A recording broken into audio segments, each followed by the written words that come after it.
Boa tarde, meus amigos. Boa tarde a todos. Nós estamos aqui na Sociedade de Estudos do Espírito Francisco de Assis, hoje, dia 24 de março de 2023. Nesse horário, nós fazemos o estudo dessa obra, Obsessão e Desobsessão, de Sueli Caldas Schubert. E nós estamos estudando o capítulo 14, que tem por título Modo de Ação do Obsessor. Mas nós já estamos um pouquinho avançados, tá? Deixa eu contar aqui os parágrafos. 1, 2, 3, 4, 5, 6, 7, 8, 9. No 10º parágrafo, que inicia assim: os obsessores valem-se dos instantes. É aqui nesse parágrafo que nós estamos. Mas antes de iniciarmos o nosso estudo, nós vamos elevar o nosso pensamento ao alto, a Jesus, agradecer ao Senhor pela oportunidade que todos temos de estarmos aqui reunidos, uma grande família que realmente somos, para estudar essa doutrina abençoada, que cada um de nós possa realmente se conscientizar da importância desses estudos, não só para nos tornarmos melhores trabalhadores, Senhor, mas também para promovermos a nossa reforma íntima e nos qualificarmos adequadamente para colaborar com o Mestre Jesus dessa seara. Que a tua paz, Senhor, o teu amor, possa sempre estar nos envolvendo. E nesse momento te pedimos amorosamente que nos permita dar por iniciada a reunião de estudos da tarde de hoje. Graças a Deus. Bem, meus irmãos, como eu falei, vamos agora iniciar a leitura do nosso livro, né, da Sueli Caldas Schubert, e ela diz assim: os obsessores valem-se dos instantes do sono físico de suas vítimas para intensificarem a perseguição. Nestas ocasiões, mostram-se como realmente são, no intuito de apavorar e exercer com isso maior domínio.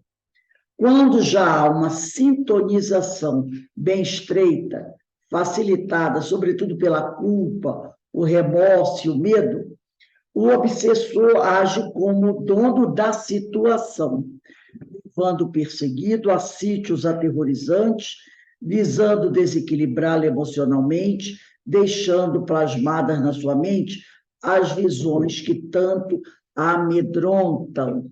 Então, olha só o que ela traz desse parágrafo, né?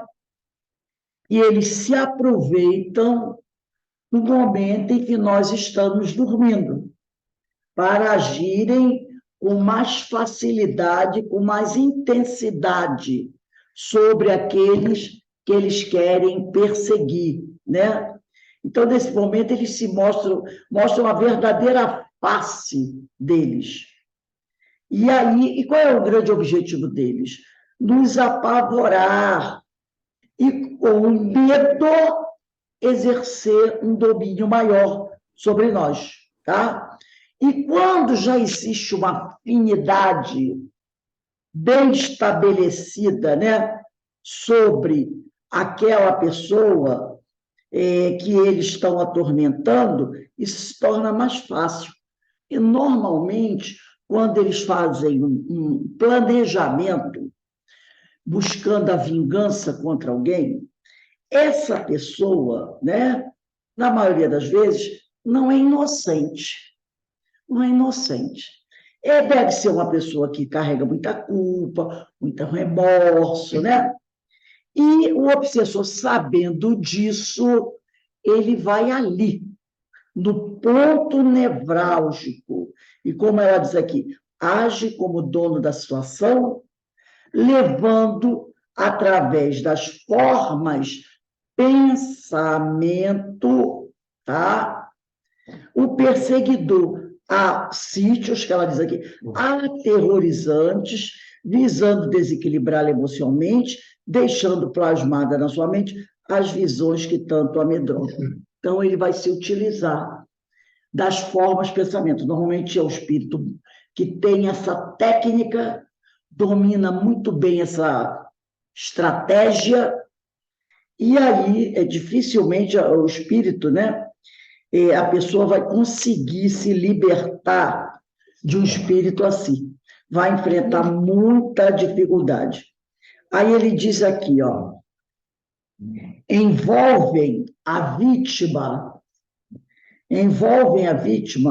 com seus fluidos morbíficos, quer dizer, deletérios, e, em certos casos, chegam à posse quase completa desta, né? Então, eles envolvem a vítima com seus fluidos deletérios, né? Com seus miasmas, e chegam quase a dominar por completo a sua vítima. Aí ela continua. Através de complicadas intervenções. Repare como a coisa vai, aonde a coisa vai. Através de complicadas intervenções no seu perispírito. Então, eles vão fazer, vamos dizer assim, usar a palavra, cirurgias, intervenções no perispírito daquele a quem ele quer destruir. E Manuel Filomeno de Miranda narra que, em um paciente atormentado por obsessores cruéis, foi implantado pequena célula fotoelétrica, gravada de material especial nos centros da memória. Então, ele diz aqui, ó, pequena célula fotoelétrica gravada de maneira especial nos centros da memória. Aí eu trouxe aqui, né, que eu pedi até quem tivesse aí, o livro Nos Bastidores da Obsessão, de Manuel Filomeno de Miranda, que é um dos livros que eu mais recomendo aqui para vocês, capítulo 8. Vamos lá no capítulo 8. Chegando ao capítulo 8, vamos buscar, eu até coloquei assim, né, o final do capítulo 8, né, que eu botei, se eu não me engano. Vamos voltar um pouquinho. Voltem, deixa eu ver aqui, ó. 1, 2, 3, 4, voltem 5 parágrafos, que ficava mais fácil assim, final do capítulo 8, aí você volta 5 parágrafos, diz assim, ó, iremos fazer uma implantação. Voltem 5 parágrafos, mais ou menos 5, né? Eu acho que é 5, sim. 1, 2, 3, 4, 5, 6 parágrafos. 6 parágrafos. Lá no final você volta 6. É fácil de achar. Voltando 6 parágrafos. Você está lá no final do capítulo 8, último parágrafo do capítulo 8, você volta 6 parágrafos. Aí está assim. Achou, Denise? Iremos fazer uma implantação. Só voltar.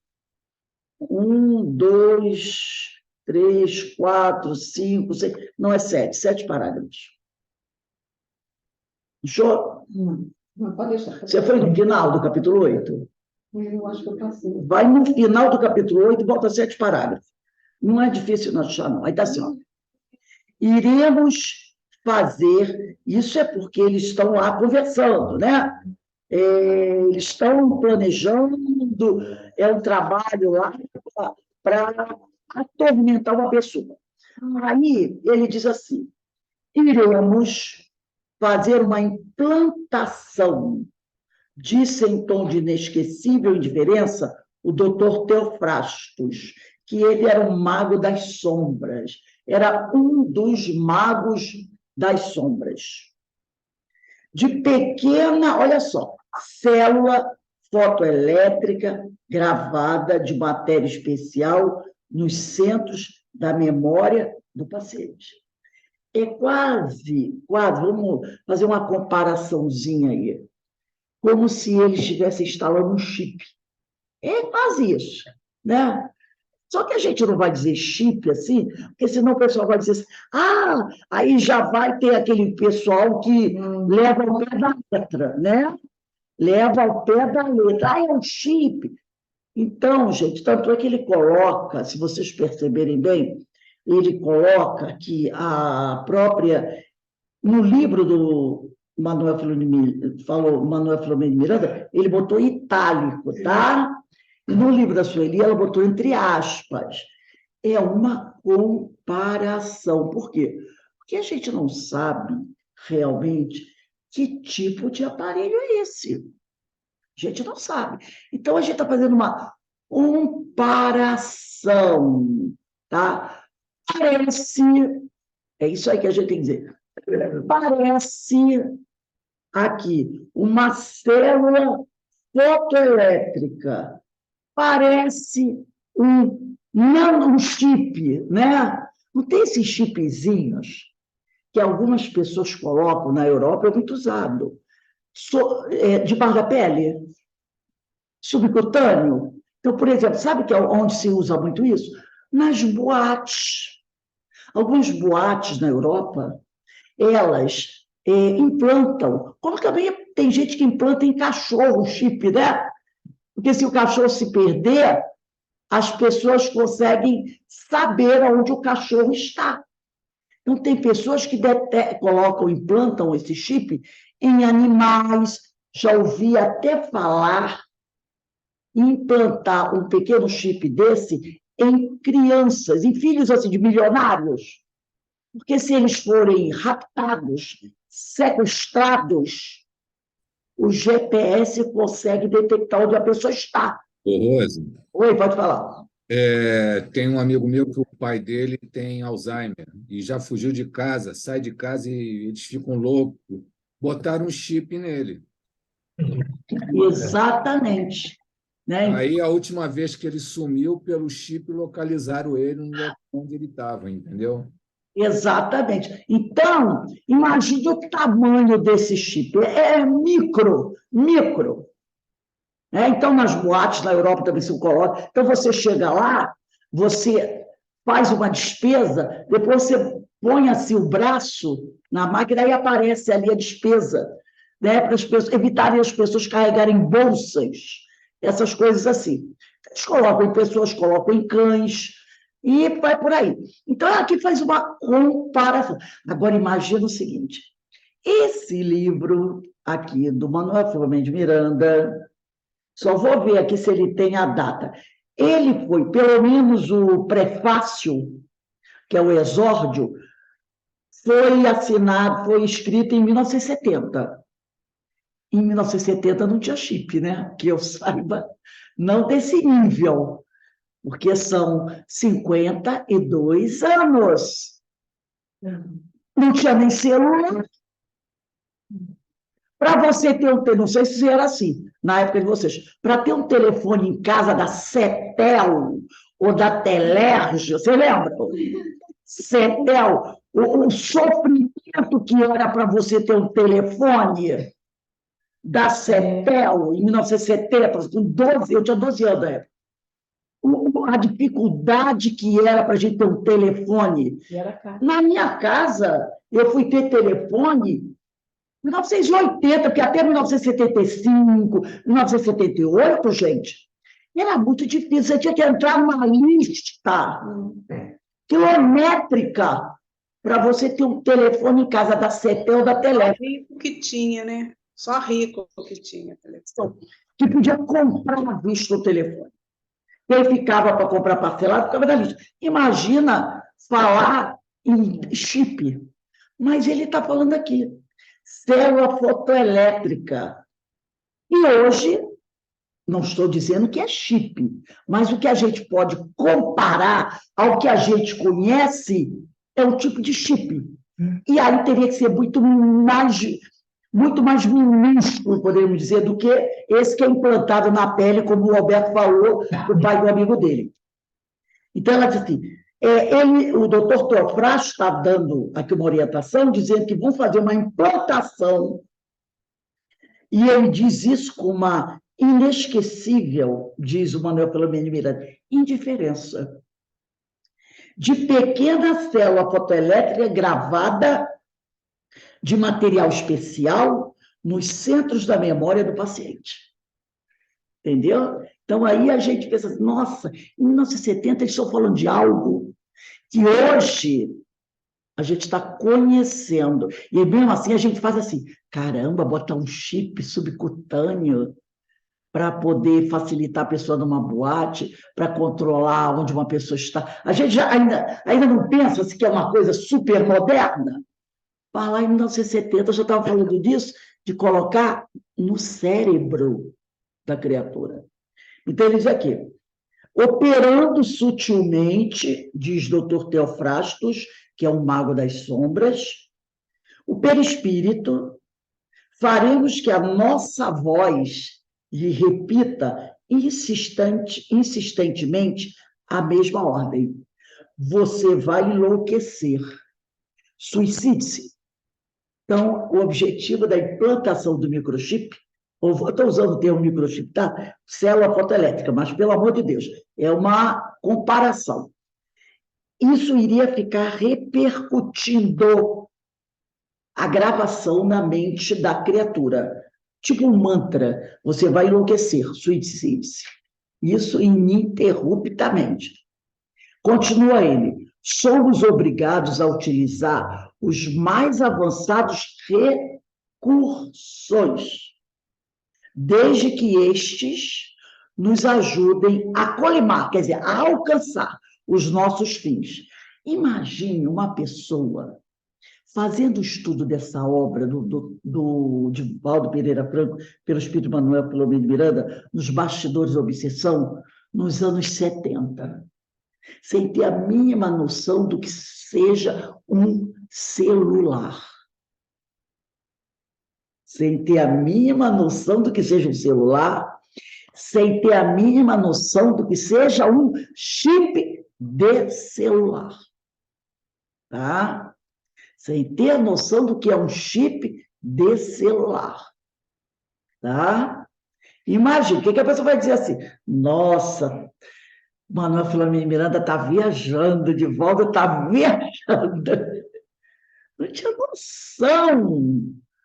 O nosso gravador era aquele gravador, né? Tipo uma caixinha de sapato, lembra? Uma fita cassete, que era o mais moderno que tinha. Eu acho que em 1970 já tinha isso. Tinha esse. Era a ponta de lança, era a fita cassete. Não se tinha a mínima ideia, né? Então, ele diz aqui, não tinha assim, nem ideia de cartão de crédito, gente. Cartão de crédito? O que era cartão de crédito? O máximo que se tinha era cheque, né? Era o talão de cheque. Então, diz aqui, este é um dos muitos processos de que nos podemos utilizar em nossas tarefas. Olha só o que ele diz. Este é um dos muitos processos, eles tinham outros, de alta tecnologia, para utilizar nesse processo obsessivo. Estarrecidos, né? Estarrecidos aqui, e quem está estarrecido é o Manuel Filomeno de Miranda, né? Porque ele está ali participando de tudo isso, então ele ficou estarrecido, né? Estarrecidos, vimos o cruel verdugo movimentar-se na região cerebral do perispírito, que o cidadão está encarnado, que está sendo subjugado está encarnado, do jovem adormecido, com diversos instrumentos cirúrgicos. Embora não pudéssemos lograr todos os detalhes, o silêncio no recinto denotava a gravidade do momento. Transcorridos 10 minutos, a cirurgia foi dada por concluída e o paciente foi removido. Aí diz Manuel Filomeno de Miranda, quantas indagações me fervilhavam na mente. A hora, porém, não comportava quaisquer esclarecimentos. Era momento significativo na história de nossa vida espiritual e o ambiente abafado, negativo, asfixiava-nos a todos. O doutor Teofrastos retornou ao palanque e desfilaram mais alguns casos. Logo depois, o espetáculo foi encerrado. Então, era como se fosse assim um palco, onde naquele palco fosse ele comandava aquilo tudo, todas aquelas aberrações. Então, ele era um mago das sombras, um espírito altamente técnico, e ele fazia esse tipo de coisa. E como ele diz aqui, o Manuel Filomeno Miranda, este é um dos muitos processos de que nós podemos utilizar em nossas tarefas. Então, deve ter um elenco de processos, né, para promover esse processo obsessivo dos mais terríveis. Então, esse livro, Nos Bastidores da Obsessão, né? Capítulo 8, lá no finalzinho do capítulo 8, ele vai apresentar isso aqui. Então, aí a gente vai continuar aqui. Vamos continuar aqui. Voltando aqui ao nosso livro da Sueli Caldas Schubert. Operando... Oi, pode falar. Fala, Zé.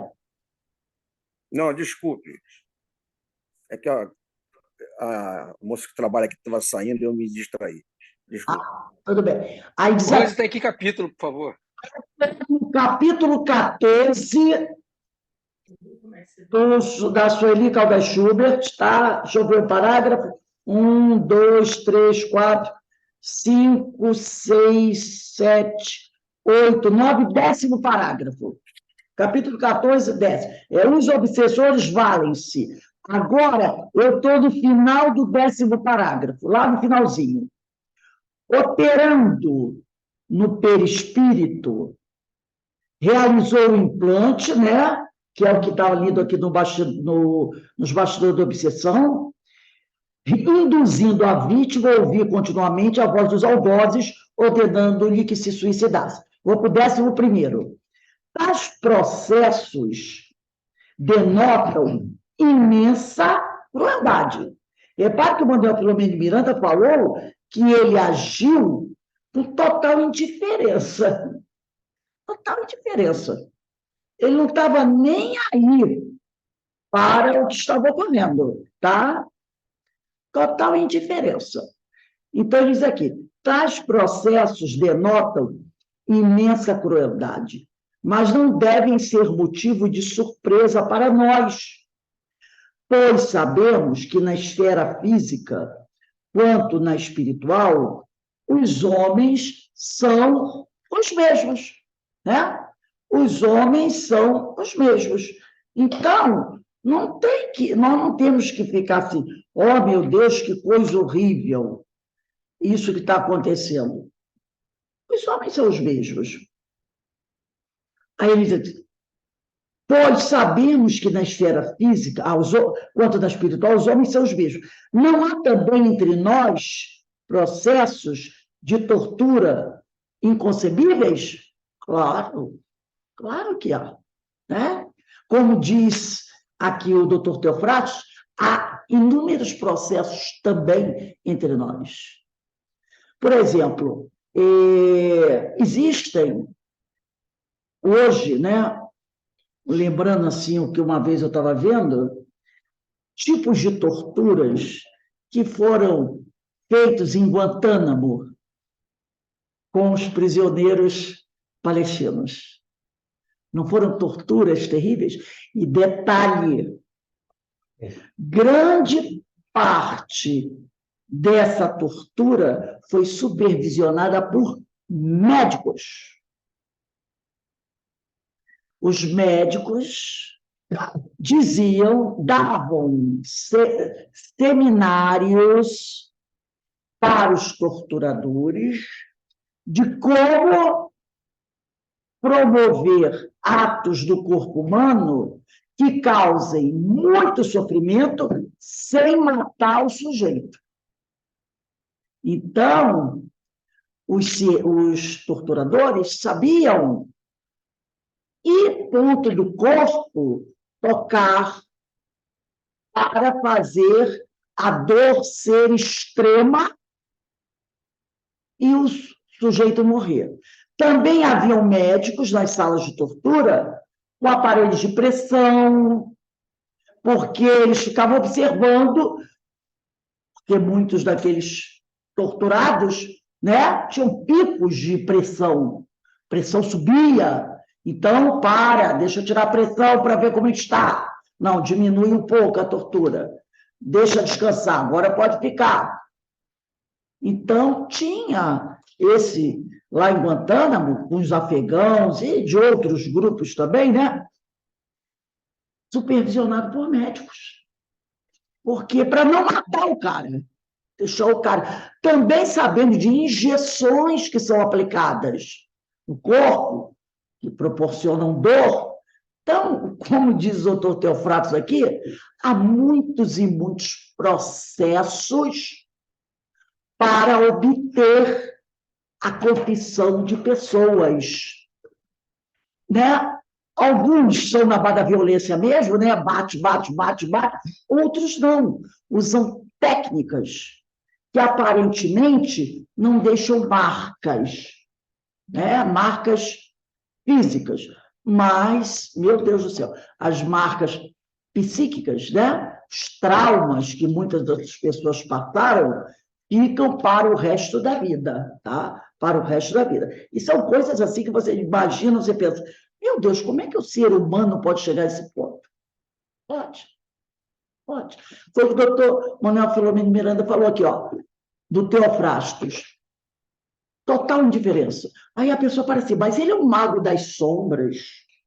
Ué, e será que a gente não acredita que existem magos das sombras encarnados? Ah, se há os magos das sombras desencarnados, eles também reencarnam, para quem não sabe. Mago das sombras, aqueles, né, que é usado muito na literatura espírita, os bruxos das sombras, esses nomes que eles dão, eles também reencarnam, gente, para melhorar. Eles também reencarnam. Então, da mesma maneira que tem o mago das sombras desencarnado, nós temos também os magos e as magas, porque alguns historiadores falam, só para a gente não colocar a culpa só no homem, não, né? Porque o pessoal fala, né, dos homens, tudo masculino, né? Então, alguns historiadores falam que os piores torturadores durante a Segunda Guerra Mundial, entre os nossos irmãos alemães, né? Muitos deles eram as mulheres. Mulheres. Teve até uma que, há uns 6 meses atrás, foi pega, com 90 e poucos anos, aí quase 100. E quando... Aí todo mundo, né? Meu Deus, coitadinha. Já estava com seus 98, quase 99.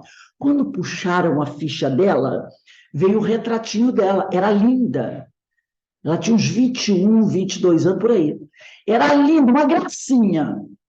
Mas quando puxaram a ficha dela, você olhava, você dizia assim, meu Deus, livrai-nos disto. Ali, a ficha corrida da mulher era assustadora. Ela foi enfermeira em campos de concentração. O que ela fez com prisioneiras grávidas, não precisa nem falar mais nada. Mas agora ela estava velhinha, com 99 anos, aquela carinha de velhinha boazinha, né? Todo mundo, tadinha da vovó. Mas quando puxaram... Esquecem que a vovó teve 25 anos. Tem um ditado, né, que diz, os canalhas também envelhecem. Parecia uma vovozinha. E todo mundo, ai, que coisa. Mas o lá de cima deixou que ela vivesse 95 anos ou mais, um pouquinho, e fosse presa. Até se arrepender de pensar, não sei. Imagina os netos e bisnetos que não sabiam, porque ela estava com o nome trocado, é claro, né? E ela tinha, no campo de concentração, um apelido terrível. Era um apelido, assim, animalesco que deram a ela pelo tipo de pessoa que era. Então, ela tinha esse pseudônimo. Ela era conhecida por esse pseudônimo, né? Então, eles encarnam. Eles também encarnam, né? Então, é para gente. Aí eu estou falando isso porque às vezes fala só dos homens, né? Mas dizem que as mulheres, quando dão para ser mais, elas são terrivelmente. Como são todos más. filhos de Deus, todos têm oportunidade. Todos têm a oportunidade de reencarnar. E agora não vamos esquecer que esta criatura, filha de Deus, e que cometeu tanta atrocidade, um dia vai ser espírito puro. Um dia será um espírito puro. Vamos dizer assim, será um Jesus de saias, vamos dizer assim, né? Aí que para muita gente fica difícil. Mas se você não conhecer a doutrina, um dia ela será. Então ele diz aqui, né? Tais processos denotam imensa crueldade, mas não devem ser motivo de surpresa para nós, pois sabemos que na esfera física da Terra, quanto na espiritual, na erraticidade, os homens são os mesmos. Quando ele fala homens, ele está falando humanidade. A humanidade é a mesma. A única diferença é que desencarnou, teu corpo sutil está encarnado teu corpo grosseiro. Né? Não há, aí ele pergunta, né? A Sueli pergunta, não há também entre nós processos de tortura inconcebíveis? O que vem fazendo o homem em todos os tempos? Em todas as guerras e até em tempos de paz, se não aperfeiçoar os métodos de suplício, de modo a torná-los mais requintados, conflito de provocadores cada vez mais atebas e seus semelhantes. Lembra, em tempos de paz, os homens aprimoram as armas para estarem com elas prontas nos tempos de guerra, né, Ciro? Entrou em paz, começa. Cada país aprimorando seu material bélico de tortura, porque quem sabe amanhã, se estourar a guerra, eu já tenho aqui... Estou melhor preparado. Estou melhor preparado, não é assim? Temos acompanhado, diz a Sueli, os mais diversos casos de obsessão e sentimos de perto os dramas que se desenrolam nas sombras. A Sueli Calda-Chuva era médium psicofônica. Quando eu estive com ela aqui no Rio de Janeiro, nós estamos conversando e ela contou, né? Ela era médium psicofônica lá na casa espírita que ela trabalhava. Então, ela diz que temos acompanhado os mais diversos casos de obsessão e sentimos de perto os dramas que se desenrolam nas sombras, nos círculos íntimos de tantas criaturas que padecem esse afligente problema, porque semanalmente os ouvimos, sentimos, recebemos durante a reunião de desobsessão, quando nos inteiramos de casos que nos comovem e surpreendem pela complexidade e inusitadas situações. E ela até contou para a gente, né, para mim, quem estava com ela na hora, fui eu e Paulo Brandão, e ela disse que aconteceu uma coisa interessante na casa dela. Isso quando ela estava praticamente, ainda era bem jovem, né? Que eles trabalhavam na mesa de desobsessão, mas que a mesa de desobsessão dela, na época, ela devia ter uns 30 anos, 40 anos por aí, era aquela mesa de desobsessão que só viam aqueles espíritos, né? Sofredores, mas aquilo tudo muito suave. Não era isso aqui que ela está falando. Isso aqui, como ela disse, ó, já são casos, né, de alta complexidade e de situações inusitadas. Já um patamar mais acima. Mas ela diz que no início era assim, aquele trabalho, né, do espírito sofredor. Eu estou com saudade de casa. Eu estou triste. Eu estou magoado com fulano. Era assim. Aí, uma vez, fizeram uma reunião, né? E o orientador espiritual veio ouvir as queixas dos médiuns da mesa, né? Então, ela e outros companheiros fizeram esses comentários. Estavam achando meio monótono, né? Sempre aquele mesmo casinho ali, aquelas situações. Aí o orientador espiritual virou-se para eles e disse assim, Ué, mas o trabalho que vocês realizam reflete o nível de vocês. Vocês estudam com profundidade? Então, como é que vocês querem receber aqui no trabalho de vocês casos mais complexos? Então, vocês estão recebendo os espíritos no nível do conhecimento de vocês. Vocês não estudam, então como é que eu posso pegar um caso como esse aqui, né, que ela citou aqui, e colocar para vocês darem passividade e doutrinarem?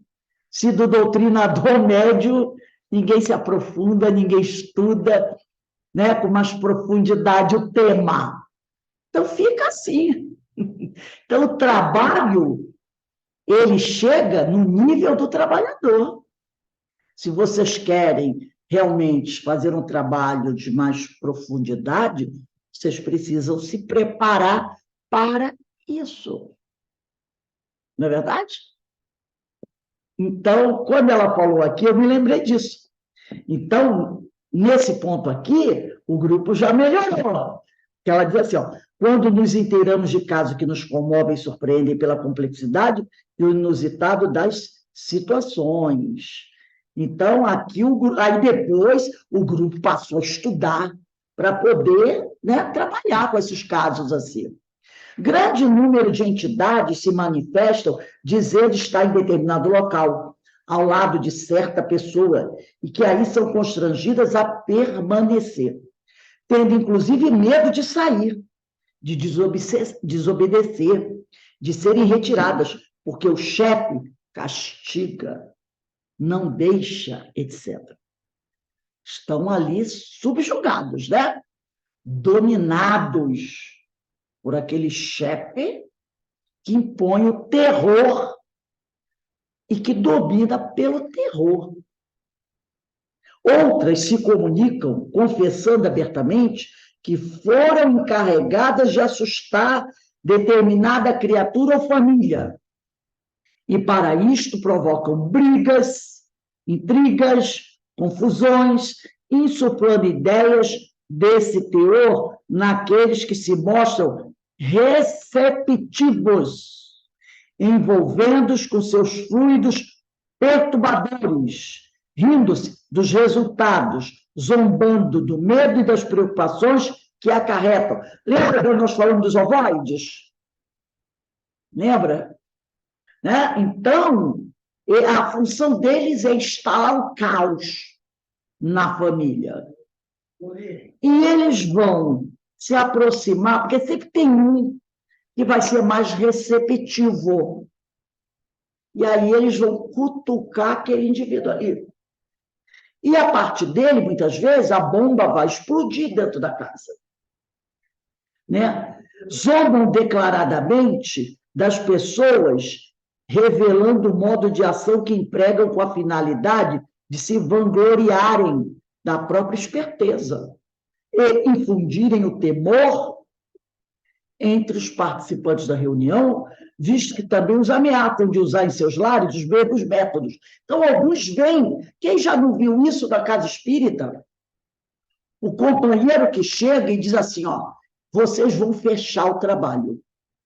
Vão fechar. Porque se vocês não fecharem, eu vou matar vocês. Eu vou destruir o trabalho aqui de vocês. Aí ele, ó, estende.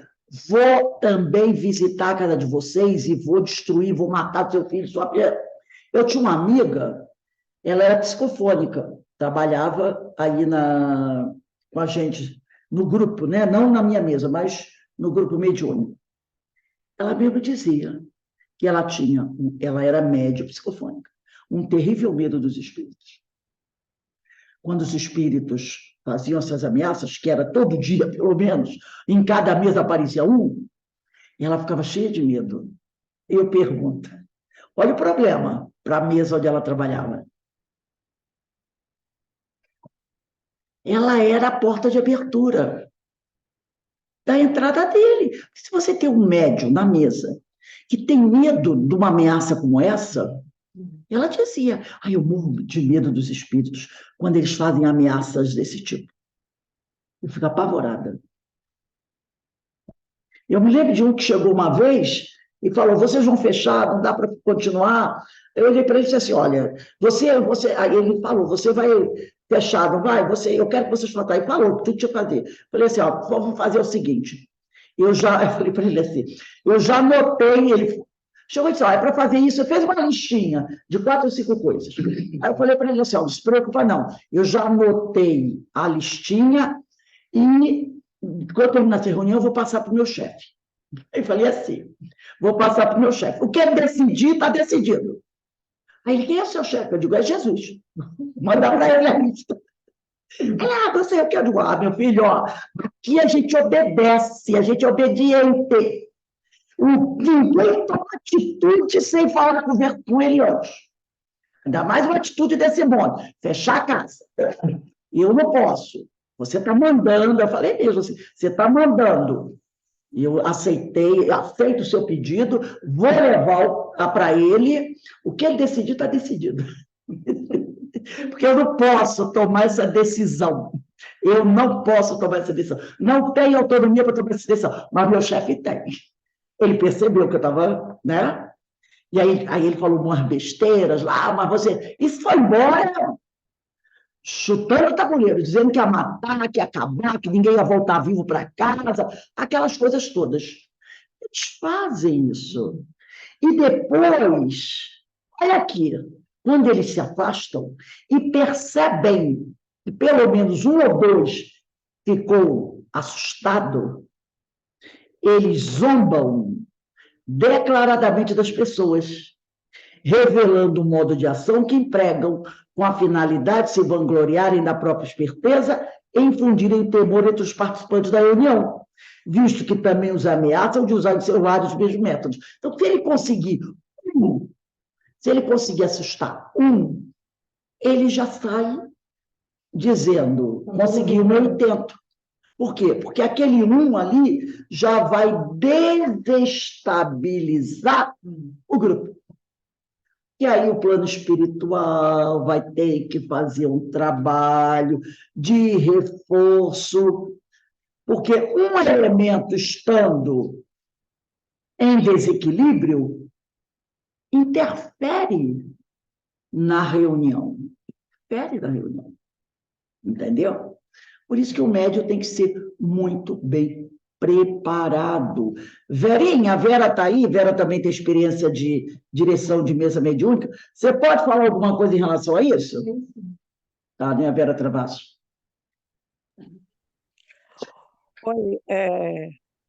Ameaças a gente já recebeu, sim. Mas não dessa que você recebeu, desse ponto não recebi, não. Mas as ameaças sempre surgem, principalmente quando o trabalho está muito bom, quando a gente está rendendo muito, quando a gente está fazendo um trabalho já bem desenvolvido, aí começa a surgir as ameaças, começa a surgir aqueles companheiros para tentar modificar aquilo ali, para tentar mexer com as cabeças e tudo. Então, a gente realmente tem que estar muito seguro, né? Ali não é lugar de quem tem medo, de quem tem dúvida, não é lugar disso. Ali é o lugar de quem já estudou, já tem conhecimento, já tem uma base e que está ali para desenvolver o trabalho com fé. Tem que ter fé.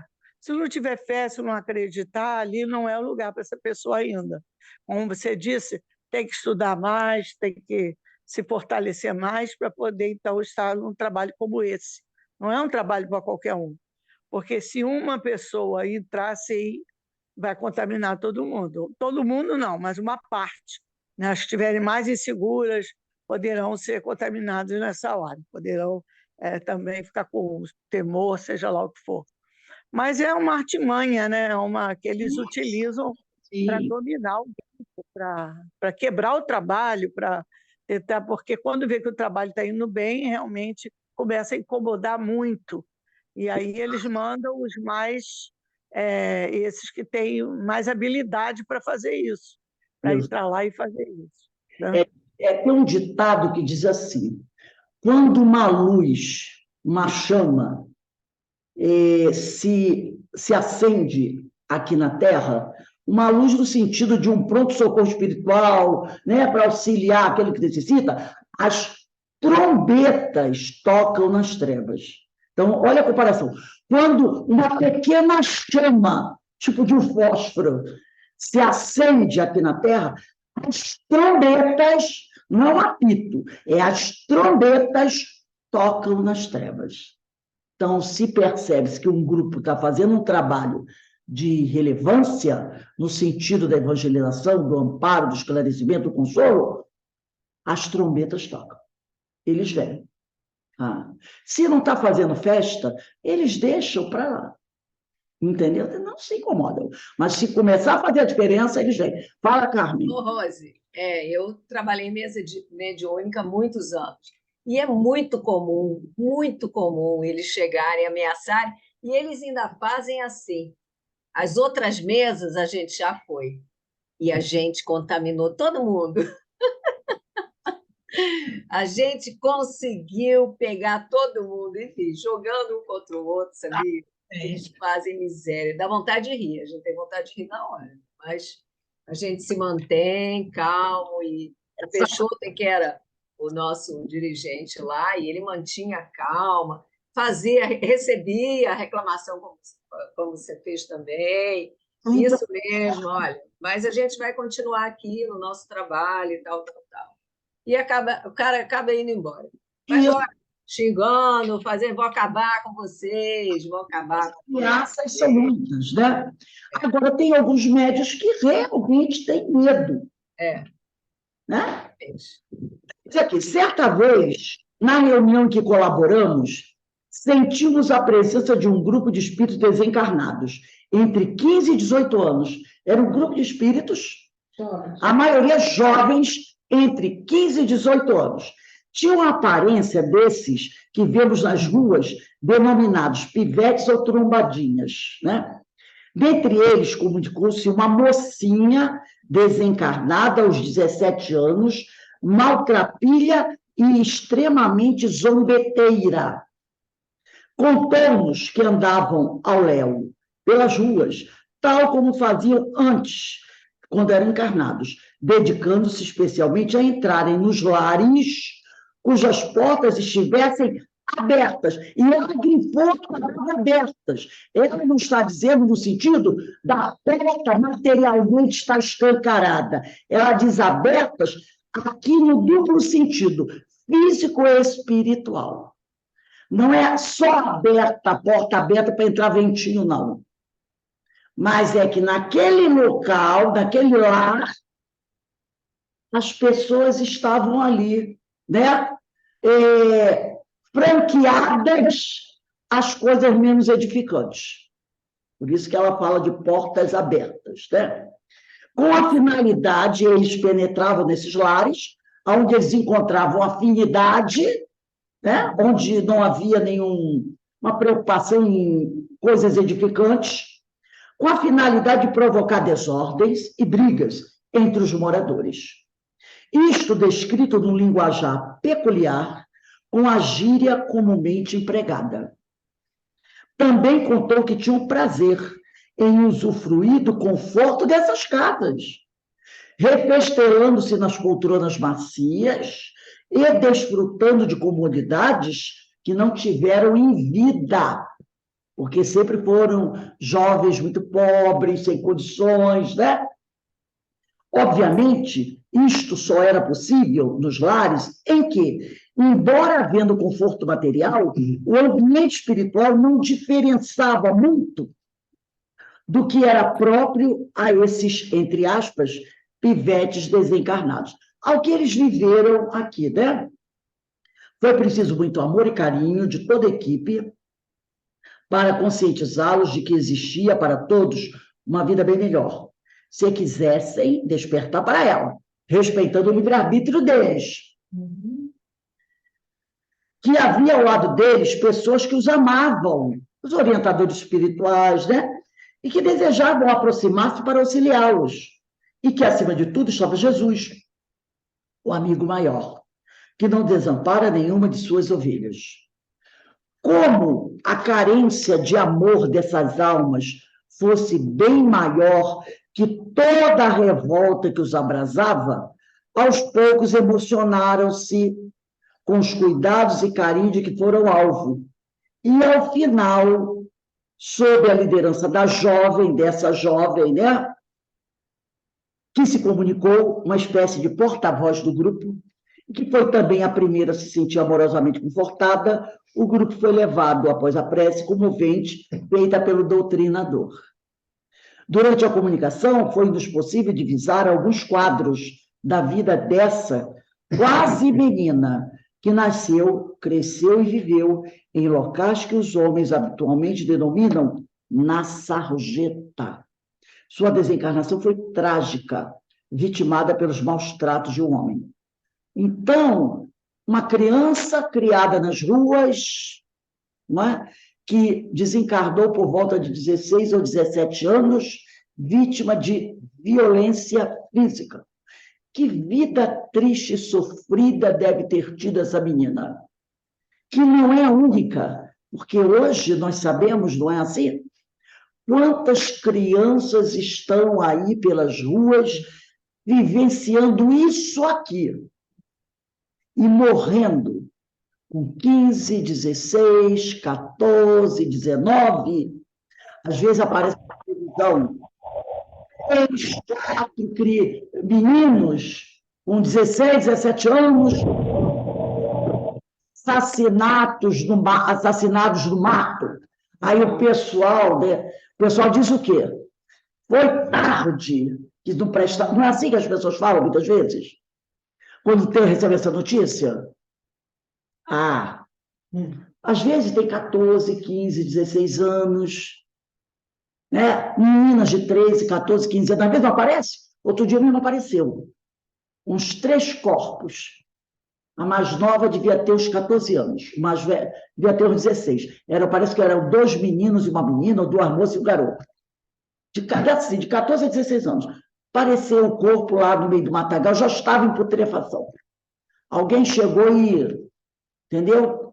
Fez lá, matou todos eles. Porque eles viviam envolvidos em coisas assim, né? Desse nível.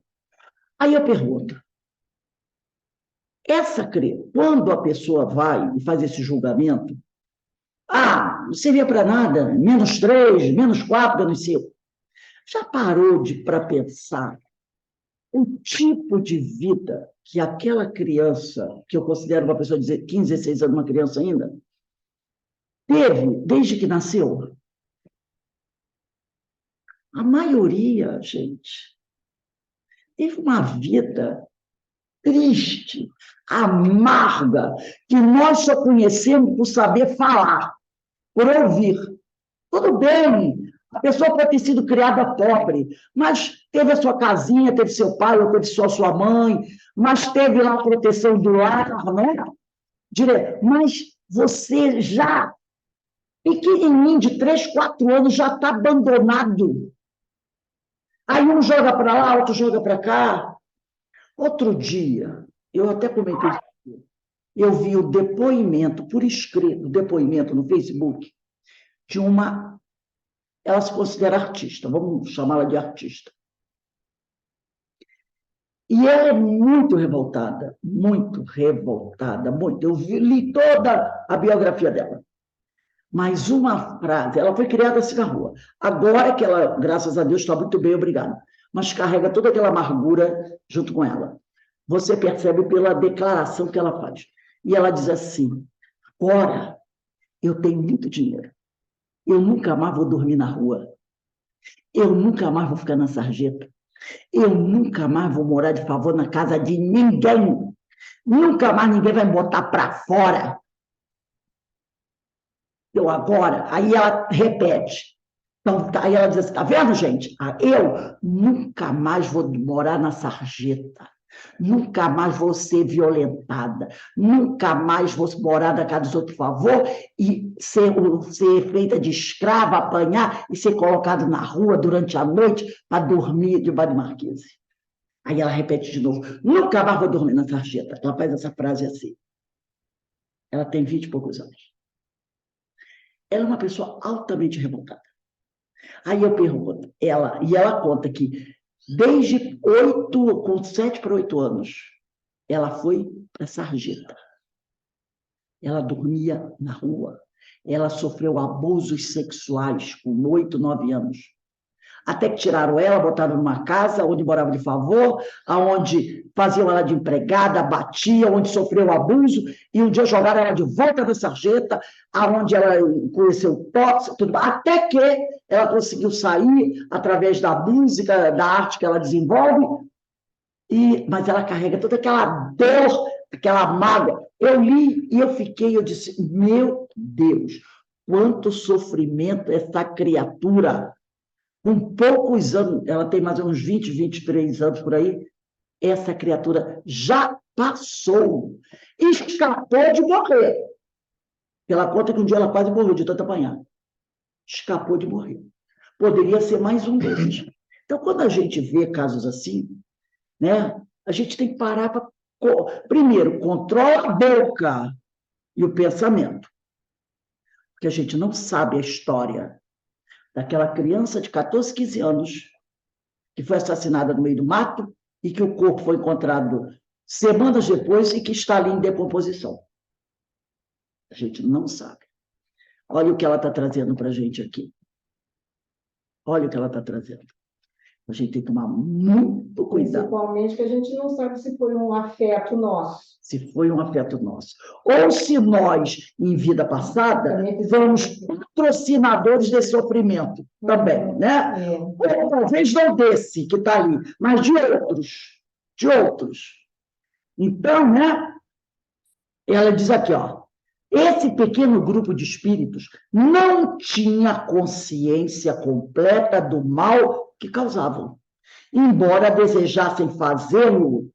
Por quê? Porque era uma forma que eles tinham de se vingar da sociedade que sempre os desprezara. Viviam de modo quase semelhante ao que levavam quando na vida material, quando estavam encarnados. Apenas sentindo-se mais livres, porque estão desencarnados, e com mais facilidade de ação. Não tinham ciência de que poderia vir para eles outro tipo de existência, revelando-se-lhes da reunião aquele outro caminho, o das bênçãos do alto em forma de trabalho digno e edificante. O obsessor, disse Sueli, poderá valer-se, se for do seu interesse, de grupos semelhantes, visando acelerar a concepção de seus planos. O obsessor, sendo muito inteligente, ao ver um grupo desse, manipula o grupo e utiliza o grupo. Não está diferente do que vemos hoje em dia. Às vezes tem o chefão, o bandidão, que às vezes mora na alta sociedade, é da alta sociedade, ou então mesmo é da comunidade, mas ele está numa posição superior.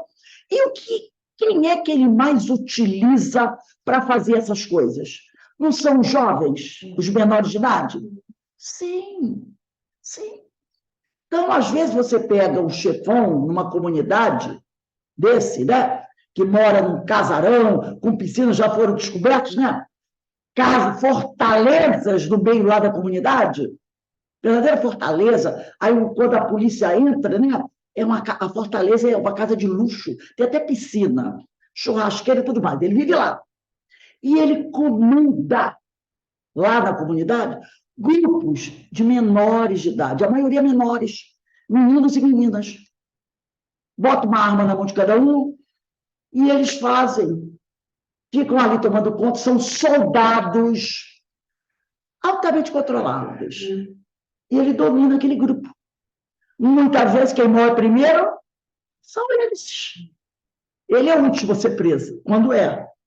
Mas a polícia chega, esses reagem, e aí vem o confronto.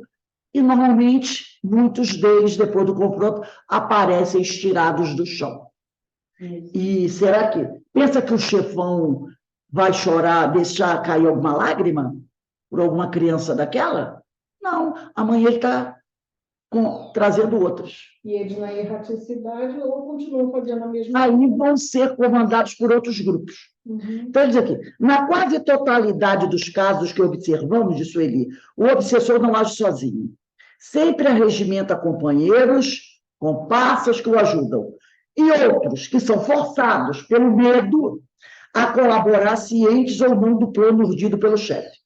Várias obras da literatura mediúnica, André Luiz, Manuel Filomeno de Miranda, né? Espírita narra obsessões complexas, mostrando detalhadamente os meios e técnicas empregados pelos verdugos. Em Ação e Reação, de André Luiz, e Libertação, também de André Luiz, encontramos, respectivamente, o caso Antônio Olímpio e seu filho Luiz, e o de Margarida. Em ambos atuavam grandes falanges de obsessores, igualmente no caso da família Soares, na obra Bastidores de Obsessão. Família Soares é o primeiro capítulo do livro dos Bastidores da Obsessão, depois daqueles outros que eu falei para vocês. Exódio, né? E vai por aí. Para que se atenda ao obsediado, imprescindível socorrer simultaneamente toda a falange de algozes que o cerca. Normalmente, quando o chefão vem, os outros estão atrás.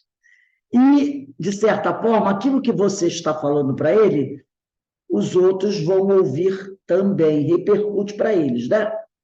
Aos poucos, essas entidades menos felizes são atraídas para a reunião de desobsessão, num trabalho de grande alcance e profundidade. Geralmente, quando o chefe se comunica, quase todos os seus prepostos já foram atendidos e encaminhados, o que o torna enfurecido ou desesperado, tentando arregimentar novas forças e ameaçando os membros da reunião que ele culpa e para os quais transfere parte do seu ódio. Porque normalmente é assim. Ele está lá na área dele, né? No campo, na zona vibracional dele. Aí ele manda alguns, vai lá, ameaça. Aí esses vêm, conversam, muitas vezes não voltam, são amparados. Aí ele manda mais outro grupo. Aquele grupo normalmente é amparado. Quando ele vê que ele não tem resposta, aí ele vem. Muitas vezes ele pode também ser amparado, outras vezes não. Mas aí é quando ele solta, como diz o outro, né, a caixa de ferramentas dele. Ameaça todo mundo, porque ele está cheio de ódio, porque grande parte dos comandados dele foram esclarecidos e amparados. Por isso que ele solta a raiva dele sobre os trabalhadores.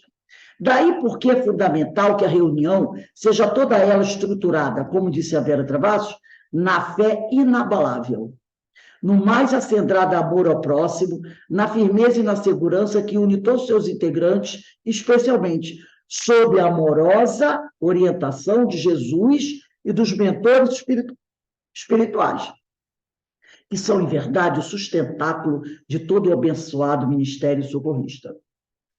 Frente a um obsessor cruel e vingativo, que ameaça não só os da equipe encarnada, mas que diz estender o seu ódio aos familiares dos que ali estão presentes, desafiando-os com todos os tipos de agressões verbais, evidentemente sofrendo a necessária censura do médium. Por quê? Porque ele vai ameaçar todo mundo, mas o médium tem que fazer a censura da linguagem, porque ele vai falar poucas e boas, não é? Vai xingar, vai querer.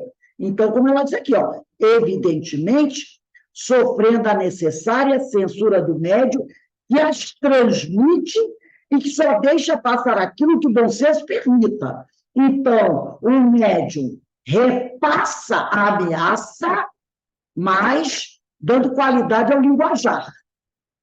Tá? Mas ele não deixa de repassar a ameaça, não. Ele repassa. Mas a linguagem, ele dá o trato da linguagem. Mas que ainda assim, são de modo, mesmo depois que o médium dá aquela melhorada na linguagem, ela diz assim, mesmo assim, são de molde a atemorizar o que é passado, os menos afeitos a esses serviços. Mesmo assim, a ameaça é de assustar. Aí ela bota uma notinha aqui, ela diz assim, é bom que se esclareça que, apesar de a maior parte do trabalho ser efetivada pela equipe espiritual, a maior parte do trabalho é feita pela equipe espiritual. O obsessor vai voltar-se contra os encarnados, contra os médiuns, contra os doutrinadores, por serem mais vulneráveis, já que não pode fazer o mesmo com os guias e trabalhadores espirituais. Então, ele vai ameaçar a equipe espiritual, a equipe encarnada, mas ele vai jogar suas fichas, principalmente, em cima dos encarnados, porque são os mais fáceis de serem né, tocados, alcançados. Aí ela continua aqui. Unicamente resistem dos médios, da equipe encarnada, unicamente resistem aqueles que estão preparados para tal mistério. Tá? Os que ficam no trabalho são aqueles que estão realmente preparados. Os que tenham fé e experiência, que amem esse trabalho e que, por conseguinte, tenham amor para doar a esses irmãos infortunados, que a dor marcou profundamente. Porque se eles estão aí fazendo, ameaçando, é porque eles são muito sofredores também. E tenham a mais absoluta convicção no amparo de Jesus através da direção espiritual, que orienta todas as ocorrências. Então, a equipe espiritual está comandando aquilo ali. Como diz o outro, o barco não está à deriva. Tem gente ali comandando, né? Tem a equipe espiritual que está ali comandando trabalho, tem os orientadores. Então, ninguém está abandonado, né? E por que não dizer? Estejam preparados.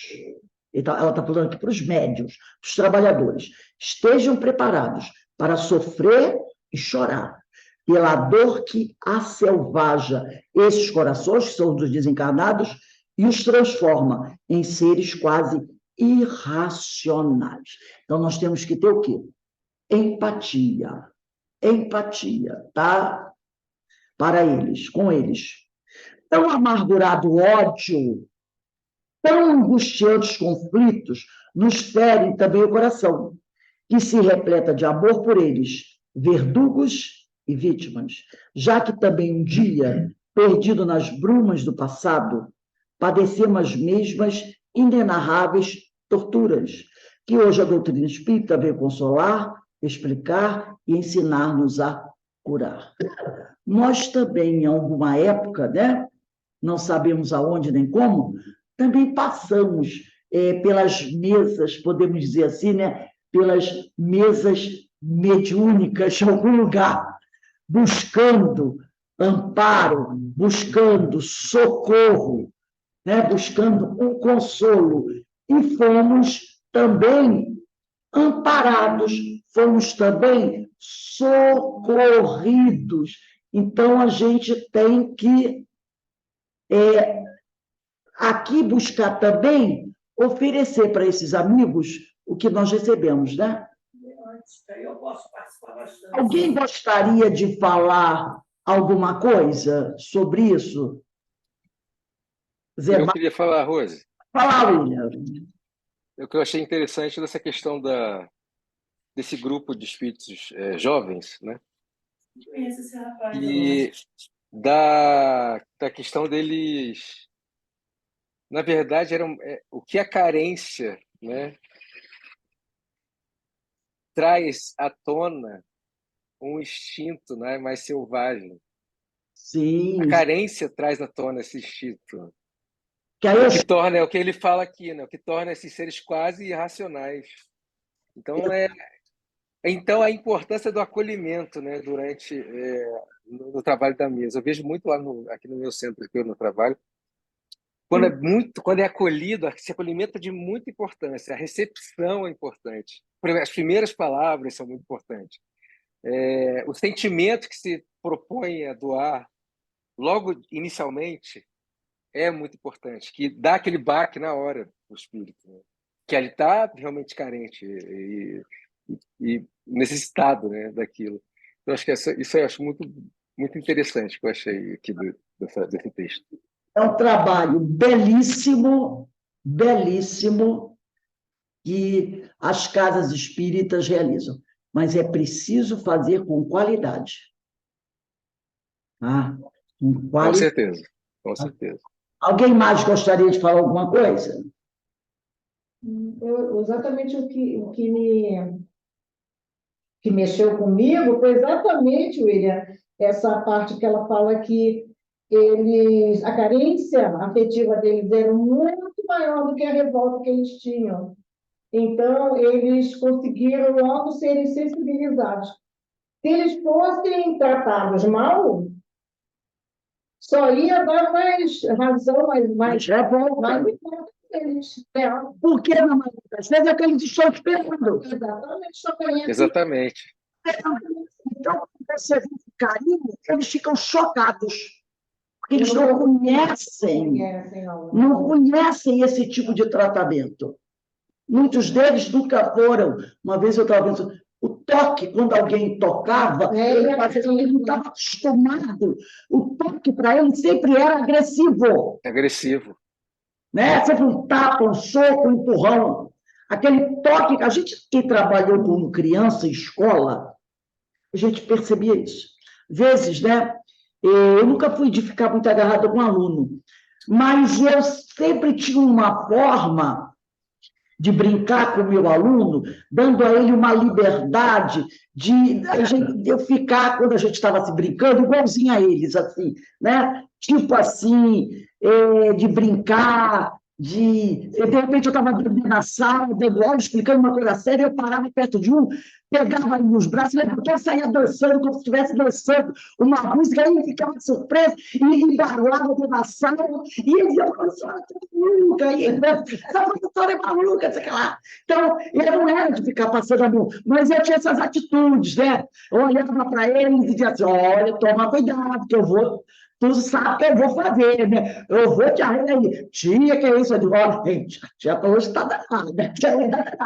Então, eu sempre fazia assim na brincadeira, nesse tipo de brincadeira, que eles não estavam acostumados. Então, essas crianças que a gente estava em sala, daqui a pouco você estava em pé da sala, ou no corredor, aí havia 3 ou 4, aí ficava assim, olhando em você, entendeu? Eles não se encostavam na gente. E aí a gente ficava o braço, abraçava, fazia, aí eu brincava de apertar aqui, assim, com eles. Então a criança ela vinha se chegando. Às vezes terminava o horário da aula e as crianças não queriam ir embora. Elas queriam ficar na escola. Professora, às vezes eu ficava um pouquinho depois da hora, corrigindo prova. Ah, professor, vou ficar aqui te ajudando. Porque ele sabia que em casa ele não tinha esse tratamento, né, o carinho que a gente pegava, né? Às vezes eu fingia que estava dando uma palmada, fingia que puxava a orelha, aí dizia, vou te levar assim, brincando, aquelas brincadeiras, né? Cara, eles não tinham em casa. Então, toque, quando o aluno, início de ano, era danado. Você recebia um aluno, às vezes você chegava perto do aluno e fazia assim, ele já se retraía, porque o toque para ele era sinônimo de agressão. Quem trabalha em evangelização na casa espírita também sabe o que é isso.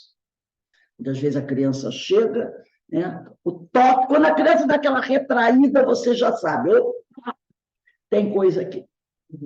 E a criança gosta de festa, de ser abraçada, de ser tocada. Então, quando a criança faz assim, você, opa, já tem alguma coisa Eu sempre precisava trabalhar. Né? A maior parte com os pequenos, então eu já era mesmo. Eu sempre fui de agarrar, beijar, pegar no colo. Eu já tinha uma predileção por crianças de 14 anos. Cada um tem, eu gostava dos 9 aos 14 anos, era a minha predileção, né? Eles não tinham esse toque. Eu não, eu já pegava aqueles que tinham mais dificuldade, e era tinha mais, eu sabia trabalhar melhor com eles. Aquele que apanhava era o que eu mais gostava. São esses espíritos. Eu vejo, trabalhei em Cordovil 20 anos, ali perto da Cidade Alta. Quantos dos alunos que eu conheci terminaram mortos antes de chegar aos 17, 18? Pois é. 14, 15, 16.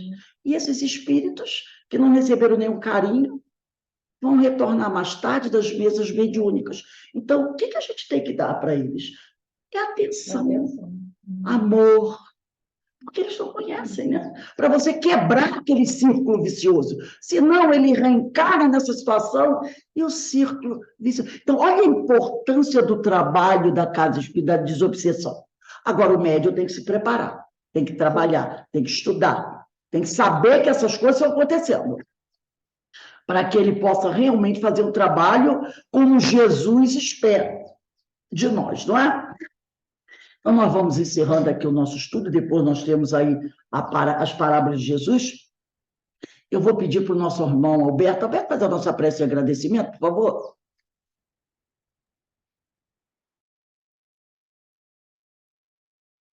Agradecidos estamos por esta doutrina que nos esclarece a respeito da nossa relação com o invisível. Agradecidos ao Espírito de verdade, aos Espíritos do Senhor que nos instruem, que nos orientam através de todas essas instruções tão necessárias para que possamos nos amadurecer, nos aprimorarmos através deste conhecimento na nossa vida de relações, para que possamos seguir num caminho de amor, de fraternidade, buscando sempre olhar o próximo naquilo que tem de melhor, para que possamos sempre ver o lado bom dos nossos companheiros, das pessoas que estão à nossa volta.